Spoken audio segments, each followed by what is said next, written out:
بسم الله الرحمن الرحيم هل أتاك حديث الغاشية وجوه يومئذ خاشعة عاملة ناصبة تصلى نارا حامية تسقى من عين آنية ليس لهم طعام إلا من ضريع لا يسمن ولا يغني من جوع وجوه يومئذ ناعمة لسعيها راضية في جنة عالية لا تسمع فيها لاغية فيها عين جارية فيها سرر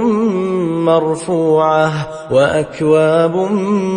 موضوعة ونمارق مصفوفة وزرابي مبثوثة أفلا ينظرون إلى الإبل كيف خلقت وإلى السماء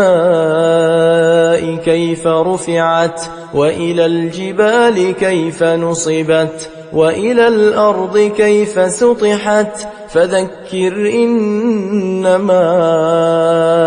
أنت مذكر لست عليهم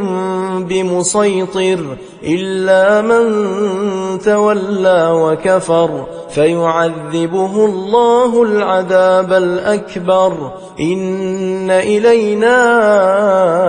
إيابهم ثم إن علينا حسابهم